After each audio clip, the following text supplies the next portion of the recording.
6 février, Lévitique chapitre 25, chapitre 26, chapitre 27. L'Éternel parla à Moïse sur la montagne de Sinaï et dit: Parle aux enfants d'Israël et tu leur diras: Quand vous serez entrés dans le pays que je vous donne, la terre se reposera. Ce sera un sabbat en l'honneur de l'Éternel. Pendant 6 années, tu ensemenceras ton champ, pendant 6 années, tu tailleras ta vigne et tu en recueilleras le produit. Mais la 7e année sera un sabbat, un temps de repos pour la terre, un sabbat en l'honneur de l'Éternel. Tu n'ensemenceras point ton champ et tu ne tailleras point ta vigne. Tu ne moissonneras point ce qui proviendra des grains tombés de ta moisson et tu ne vendangeras point les raisins de ta vigne non taillée. Ce sera une année de repos pour la terre. Ce que produira la terre pendant son sabbat vous servira de nourriture à toi, à ton serviteur et à ta servante, à ton mercenaire et à l'étranger qui demeure avec toi, à ton bétail et aux animaux qui sont dans ton pays. Tout son produit servira de nourriture. Tu compteras 7 sabbats d'année, 7 fois 7 années, et les jours de ces 7 sabbats d'année feront 49 ans. Le 10e jour du 7e mois, tu feras retentir les sons éclatants de la trompette. Le jour des expiations, vous sonnerez de la trompette dans tout votre pays. Et vous sanctifierez la 50e année, vous publierez la liberté dans le pays pour tous ses habitants. Ce sera pour vous le jubilé, chacun de vous retournera dans sa propriété, et chacun de vous retournera dans sa famille. La 50e année sera pour vous le jubilé. Vous ne sèmerez point, vous ne moissonnerez point ce que les champs produiront d'eux-mêmes, et vous ne vendangerez point la vigne non taillée. Car c'est le jubilé. Vous le regarderez comme une chose sainte. Vous mangerez le produit de vos champs. Dans cette année de jubilé, chacun de vous retournera dans sa propriété. Si vous vendez à votre prochain, ou si vous achetez de votre prochain, qu'aucun de vous ne trompe son frère. Tu achèteras de ton prochain en comptant les années depuis le jubilé, et il te vendra en comptant les années de rapport. Puis, il y aura d'années, plus tu élèveras le prix, et moins il y aura d'années, plus tu le réduiras. Car c'est le nombre des récoltes qu'il te vend. Aucun de vous ne trompera son prochain et tu craindras ton Dieu, car je suis l'Éternel votre Dieu. Mettez mes lois en pratique, observez mes ordonnances et mettez-les en pratique, et vous habiterez en sécurité dans le pays. Le pays donnera ses fruits, vous mangerez à satiété et vous y habiterez en sécurité. Si vous dites: Que mangerons-nous la 7e année, puisque nous ne sèmerons point et ne ferons point nos récoltes, je vous accorderai ma bénédiction la 6e année et elle donnera des produits pour 3 ans. Vous sèmerez la 8e année et vous mangerez de l'ancienne récolte. Jusqu'à la 9e année, jusqu'à la nouvelle récolte, vous mangerez de l'ancienne. Les terres ne se vendront point à perpétuité, car le pays est à moi, car vous êtes chez moi comme étrangers et comme habitants. Dans tout le pays dont vous aurez la possession, vous établirez le droit de rachat pour les terres. Si ton frère devient pauvre et vend une portion de sa propriété, celui qui a le droit de rachat, son plus proche parent, viendra et rachètera ce qu'a vendu son frère. Si un homme n'a personne qui a le droit de rachat et qu'il se procure lui-même de quoi faire son rachat, il comptera les années depuis la vente, restituera le surplus à l'acquéreur et retournera dans sa propriété. S'il ne trouve pas de quoi lui faire cette restitution, ce qu'il a vendu restera entre les mains de l'acquéreur jusqu'à l'année du jubilé. Au jubilé, il retournera dans sa propriété et l'acquéreur en sortira. Si un homme vend une maison d'habitation dans une ville entourée de murs, il aura le droit de rachat jusqu'à l'accomplissement d'une année depuis la vente. Son droit de rachat durera 1 an. Mais si cette maison, située dans une ville entourée de murs, n'est pas rachetée avant l'accomplissement d'une année entière, elle restera à perpétuité à l'acquéreur et à ses descendants. Il n'en sortira point au jubilé. Les maisons des villages non entourées de murs seront considérées comme des fonds de terre. Elles pourront être rachetées et l'acquéreur en sortira au jubilé. Quant aux villes des Lévites et aux maisons qu'ils y posséderont, les Lévites auront droit perpétuel de rachat. Celui qui achètera des Lévites une maison sortira au jubilé de la maison vendue et de la ville où il la possédait. Car les maisons des villes des Lévites sont leur propriété au milieu des enfants d'Israël. Les champs situés autour des villes des Lévites ne pourront point se vendre, car ils en ont à perpétuité la possession. Si ton frère devient pauvre et que sa main fléchisse près de toi, tu le soutiendras. Tu feras de même pour celui qui est étranger et qui demeure dans le pays afin qu'il vive avec toi. Tu ne tireras de lui ni intérêt, ni usure, tu craindras ton Dieu et ton frère vivra avec toi. Tu ne lui prêteras point ton argent à intérêt et tu ne lui prêteras point des vivres à usure. Je suis l'Éternel, ton Dieu, qui vous ai fait sortir du pays d'Égypte pour vous donner le pays de Canaan pour être votre Dieu. Si ton frère devient pauvre près de toi et qu'il se vende à toi, tu ne lui imposeras point le travail d'un esclave. Il sera chez toi comme un mercenaire, comme celui qui y demeure. Il sera à ton service jusqu'à l'année du jubilé. Il sortira alors de chez toi, lui et ses enfants avec lui, et il retournera dans sa famille, dans la propriété de ses pères. Car ce sont mes serviteurs que j'ai fait sortir du pays d'Égypte, ils ne seront point vendus comme on vend des esclaves. Tu ne domineras point sur lui avec dureté, et tu craindras ton Dieu.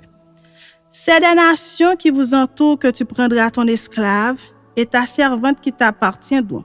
C'est d'elle que vous achèterez l'esclave et la servante.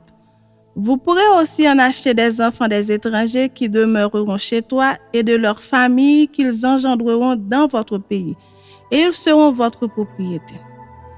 Vous les laisserez en héritage à vos enfants après vous comme une propriété. Vous les garderez comme esclaves à perpétuité. Mais à l'égard de vos frères, les enfants d'Israël, aucun de vous ne dominera avec dureté sur son frère.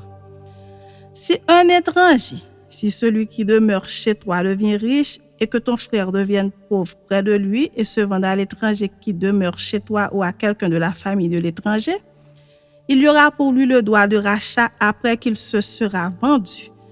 Un de ses frères pourra le racheter. Son oncle ou le fils de son oncle ou l'un de ses proches parents pourra le racheter. Ou bien, s'il en a les ressources, il se rachètera lui-même. Il comptera avec celui qu'il a acheté depuis l'année où il s'est vendu jusqu'à l'année du jubilé, et le prix à payer dépendra du nombre d'années, lesquelles seront évaluées comme celles d'un mercenaire. S'il y a encore beaucoup d'années, il paiera son rachat à raison du prix de ces années et pour lequel il a été acheté. S'il reste peu d'années jusqu'à celle du jubilé, il en fera le compte et il paiera son rachat à raison de ces années. Il sera comme un mercenaire à l'année, et celui chez qui il sera ne le traitera point avec dureté sous tes yeux. S'il n'est racheté d'aucune de ces manières, il sortira l'année du jubilé, lui et ses enfants avec lui. Car c'est de moi que les enfants d'Israël sont esclaves. Ce sont mes esclaves que j'ai fait sortir du pays d'Égypte. Je suis l'Éternel, votre Dieu. Chapitre 26. Vous ne vous ferez point d'idole, vous ne vous élèverez ni image taillée ni statue, et vous ne placerez dans votre pays aucune pierre ornée de figures pour vous prosterner devant elle. Car je suis l'Éternel, votre Dieu. Vous observerez mes sabbats et vous révérerez mon sanctuaire. Je suis l'Éternel. Si vous suivez mes lois, si vous gardez mes commandements et les mettez en pratique, je vous enverrai des pluies en leur saison, la terre donnera ses produits et les arbres des champs donneront leurs fruits. À peine aurez-vous battu le blé que vous toucherez à la vendange et la vendange atteindra les semailles. Vous mangerez votre pain à satiété et vous habiterez en sécurité dans votre pays. Je mettrai la paix dans le pays et personne ne troublera votre sommeil. Je ferai disparaître du pays les bêtes féroces et l'épée ne passera point par votre pays. Vous poursuivrez vos ennemis et ils tomberont devant vous par l'épée. 5 d'entre vous en poursuivront 100 et 5 d'entre vous en poursuivront 10 000 et vos ennemis tomberont devant vous par l'épée. Je me tournerai vers vous, je vous rendrai féconds et je vous multiplierai et je maintiendrai mon alliance avec vous. Vous mangerez des anciennes récoltes et vous sortirez les vieilles pour faire place aux nouvelles. J'établirai ma demeure au milieu de vous et mon âme ne vous aura point en horreur.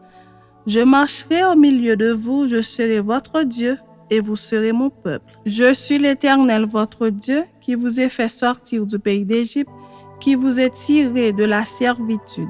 J'ai brisé les liens de votre joug et je vous ai fait marcher la tête levée. Mais si vous ne m'écoutez point et ne mettez point en pratique tous ces commandements, si vous méprisez mes lois et si votre âme a en horreur mes ordonnances, en sorte que vous ne pratiquiez point tous mes commandements et que vous rompiez mon alliance, voici alors ce que je vous ferai. J'enverrai sur vous la terreur, la consomption et la fièvre qui rendront vos yeux languissants et votre âme souffrante. Et vous sèmerez en vain vos semences, vos ennemis les dévoreront. Je tournerai ma face contre vous et vous serez battus devant vos ennemis. Ceux qui vous haïssent domineront sur vous et vous fuirez sans que l'on vous poursuive. Si malgré cela, vous ne m'écouterez point, je vous châtierai 7 fois plus pour vos péchés. Je briserai l'orgueil de votre force, je rendrai votre ciel comme du fer et votre terre comme de l'airain. Votre force s'épuisera inutilement, votre terre ne donnera pas ses produits et les arbres de la terre ne donneront pas leurs fruits. Si vous me résistez et ne voulez point m'écouter, je vous frapperai 7 fois plus selon vos péchés. J'enverrai contre vous les animaux des champs qui vous priveront de vos enfants, qui détruiront votre bétail et qui vous réduiront à un petit nombre, et vos chemins seront déserts. Si ces châtiments ne vous corrigent point et si vous me résistez, je vous résisterai aussi et je vous frapperai 7 fois plus pour vos péchés. Je ferai venir contre vous l'épée qui vengera mon alliance. Quand vous vous rassemblerez dans vos villes, j'enverrai la peste au milieu de vous et vous serez livrés aux mains de l'ennemi. Lorsque je vous briserai le bâton du pain, 10 femmes cuiront votre pain dans un seul four et rapporteront votre pain au poids. Vous mangerez et vous ne serez point rassasiés. Si malgré cela, vous ne m'écouterez point et si vous me résistez, je vous résisterai aussi avec fureur et je vous châtierai 7 fois plus pour vos péchés. Vous mangerez la chair de vos fils et vous mangerez la chair de vos filles. Je détruirai vos hauts lieux, j'abattrai vos statues consacrées au soleil, je mettrai vos cadavres sur les cadavres de vos idoles et mon âme vous aura en horreur. Je réduirai vos villes en désert, je ravagerai vos sanctuaires et je ne respirerai plus l'odeur agréable de vos parfums. Je dévasterai le pays et vos ennemis qui l'habiteront en seront stupéfaits. Je vous disperserai parmi les nations et je tirerai l'épée après vous. Votre pays sera dévasté et vos villes seront désertes. Alors le pays jouira de ses sabbats tout le temps qu'il sera dévasté et que vous serez dans le pays de vos ennemis. Alors le pays se reposera et jouira de ses sabbats. Tout le temps qu'il sera dévasté, il aura le repos qu'il n'avait pas eu dans vos sabbats, tandis que vous l'habitiez. Je rendrai pusillanime le cœur de ceux d'entre vous qui survivront dans les pays de leurs ennemis.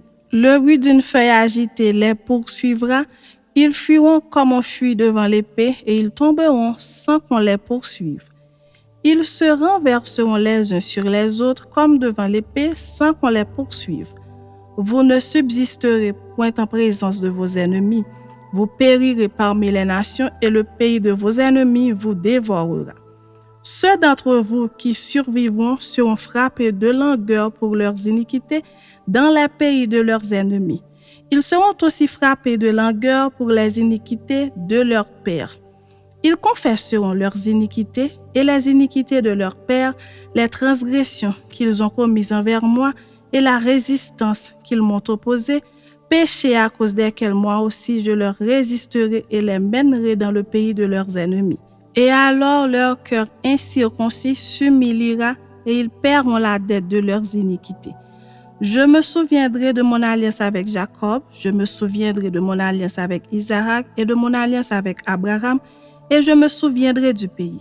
Le pays sera abandonné par eux, et il jouira de ses sabbats pendant qu'il restera dévasté loin d'eux, et ils paieront la dette de leurs iniquités, parce qu'ils ont méprisé mes ordonnances et que leur âme a eu mes lois en horreur. Mais lorsqu'ils seront dans le pays de leurs ennemis, je ne les rejetterai pourtant point, et je ne les aurai point en horreur jusqu'à les exterminer, jusqu'à rompre mon alliance avec eux, car je suis l'Éternel, leur Dieu. Je me souviendrai en leur faveur de l'ancienne alliance par laquelle je les ai fait sortir du pays d'Égypte aux yeux des nations pour être leur Dieu. Je suis l'Éternel. Tels sont les statuts, les ordonnances et les lois que l'Éternel établit entre lui et les enfants d'Israël sur la montagne de Sinaï par Moïse. Chapitre 27.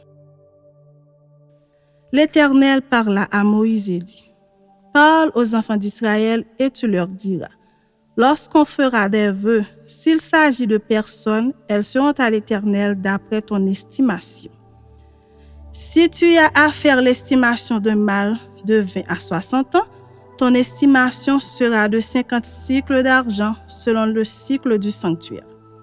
Si c'est une femme, ton estimation sera de 30 cycles. De 5 à 20 ans, ton estimation sera de 20 cycles pour un mâle et 10 cycles pour une fille. D'un mois à 5 ans, ton estimation sera de 5 cycles d'argent pour un mâle et de 3 cycles d'argent pour une fille. De 60 ans et au-dessus, ton estimation sera de 15 cycles pour un mâle et de 10 cycles pour une femme.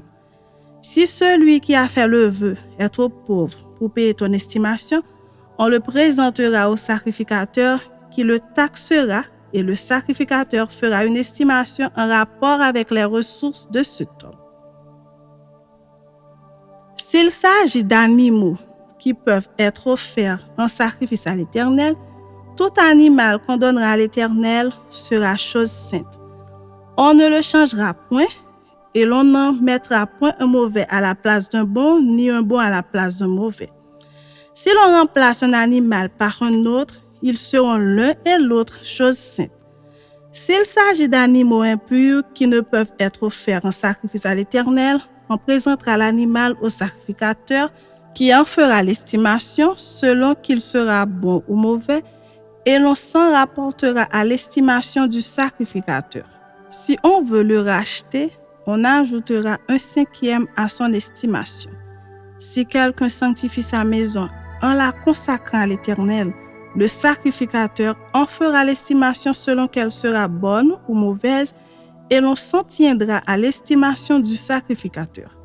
Si celui qui a sanctifié sa maison veut la racheter, il ajoutera 1/5 au prix de son estimation et elle sera à lui. Si quelqu'un sanctifie à l'Éternel un champ de sa propriété, ton estimation sera en rapport avec la quantité de semences, 50 cycles d'argent pour un homère de semences d'orge. Si c'est dès l'année du jubilé qu'il sanctifie son champ, on s'en tiendra à ton estimation. Si c'est après le jubilé qu'il sanctifie son champ, le sacrificateur en évaluera le prix à raison d'un nombre d'années qui reste jusqu'au jubilé et il sera fait une réduction sur ton estimation.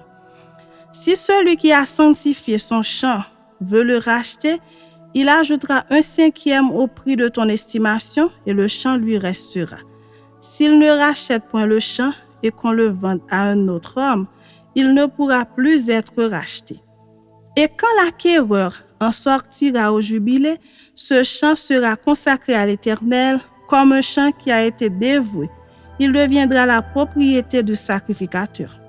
Si quelqu'un sanctifie à l'Éternel un champ qu'il a acquis et qui ne fait point partie de sa propriété, le sacrificateur en évaluera le prix d'après ton estimation jusqu'à l'année du jubilé et cet homme paiera le jour même le prix fixé comme étant consacré à l'Éternel. L'année du jubilé, le champ retournera à celui de qui il avait été acheté et de la propriété dont il faisait partie. Toutes tes estimations se feront un cycle du sanctuaire, le cycle est de 20 guéras. Nul ne pourra sanctifier le premier-né de son bétail, lequel appartient déjà à l'Éternel en sa qualité de premier-né.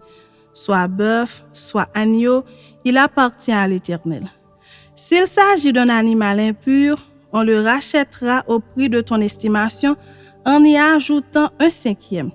S'il n'est pas racheté, il sera vendu d'après ton estimation.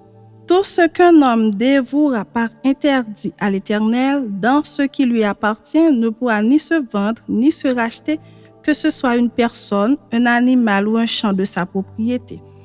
Tout ce qui sera dévoué par interdit sera entièrement consacré à l'Éternel. Aucune personne dévouée par interdit ne pourra être rachetée, elle sera mise à mort. Toute dîme de la terre, soit des récoltes de la terre, soit du fruit des arbres, appartient à l'Éternel. C'est une chose consacrée à l'Éternel. Si quelqu'un veut racheter quelque chose de sa dîme, il y ajoutera un cinquième. Toute dîme de gros et de menu bétail, de tout ce qui passe sous la roulette, sera une dîme consacrée à l'Éternel.